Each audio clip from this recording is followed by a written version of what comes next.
Chase Elliott remains the only Hendrick Motorsports driver without a top 5 finish in 2024, and considering his talent, that's pretty shocking. And for the first time, he has spoken up about it, and has told why he's in such a rough patch. It's already been 6 races this season, and NASCAR's most popular driver has never done better than 8th place, and has only led 18 laps all year. His 3 HMS teammates, on the other hand, have won 3 races, finished in the top 5 7 times, and led 291 laps. HMS also has a pole position, which was won this past weekend at Circuit of the Americas by William Byron before he destroyed the rest of the field. Byron easily won, but Elliott finished 16th, far behind. He spun out halfway through the race and was never in a position to be a real candidate. His winless drought is now up to 40 races, the worst of his Cup career since beginning it with a frustrating 0 out of 98. But Elliott got over the early close calls in a big way once he broke through.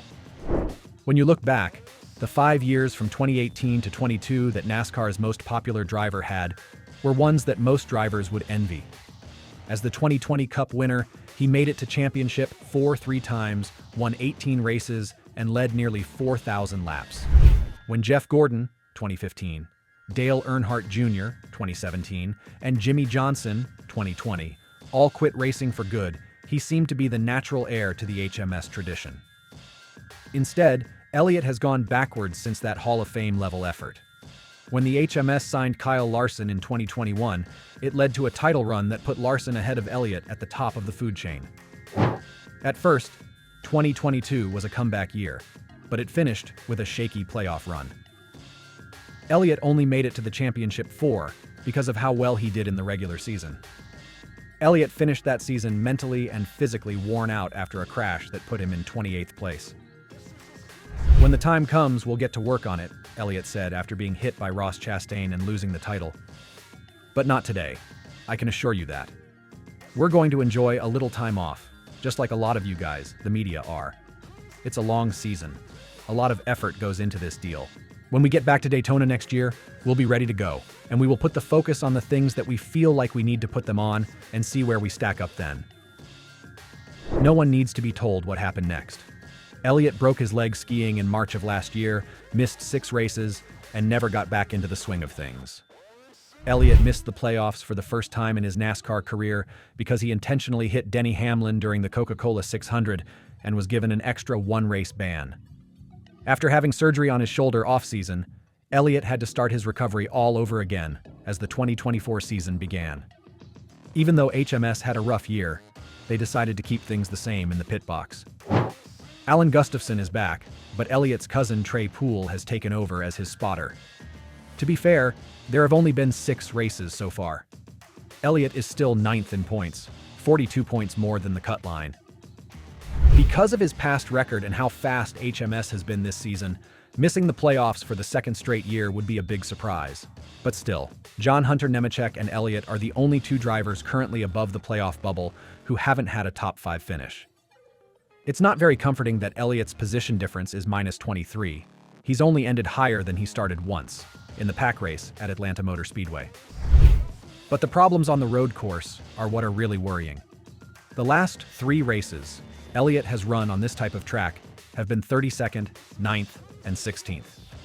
In the last summer race at Indianapolis Motor Speedway, he came in 2nd place to Michael McDowell. The best road course driver in the Gen 6 car, 7 wins in 4 years, hasn't won on a right turn track yet, not even once in the NextGen. At the same time that fight has been going on, teammate Byron has been getting closer to winning the title.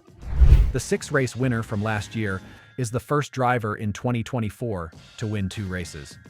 Byron is doing it at COTA, Atlanta, Watkins Glen International, and Phoenix Raceway, all of which are places Elliott usually does well. Several drivers from the same team can definitely be in the running for a title. How many times have we seen, say, Joe Gibbs Racing or HMS bring all 4 of their cars into the round of 12? It's hard for everyone to stand out when the field is small, though. When the contest gets close to the end, an order forms. At this point, Elliott doesn't seem likely to go up. If you missed it, he talked about how the NextGen car has changed the game for him on the Dale Jr. download earlier this month, in a very interesting way. Earnhardt talked to Elliott, who said that his injury last year didn't put him behind at all. What about instead?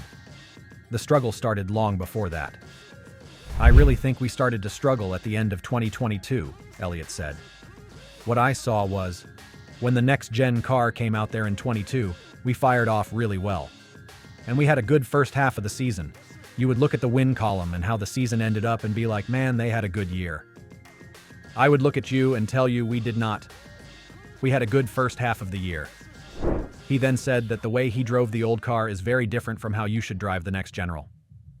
That change has been the hardest for him to get the hang of, and Elliott says Kyle Busch is having the same problem. I just think the way that I got away with driving the old car, this thing, the next gen, it won't accept that, Elliott said. So you gotta be willing to get outside your comfort zone. I felt some of those things were recognized there at the end of last year.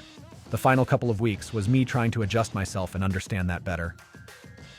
And this year has been me full-blown trying to transition into a different realm of driving race cars. I've really enjoyed the challenge because it has pushed me outside of how I want to do things, and I've truthfully had a lot of fun with that. Elliott is enthusiastic about the problem, which is a good sign. As of now, the results are what make a difference. Around the end of 2023, things were really moving forward. From August to October, 7 straight top 11 finishes at Martinsville Speedway, and 83 laps led there. Now, unfortunately, that progress has stopped once more, just as the rest of HMS has become the group to beat. Can Elliott get up and go meet them? But there is another battle developing within the team, which could shake up the hierarchy for good. And that is the battle of 20 NASCAR Cup Series wins.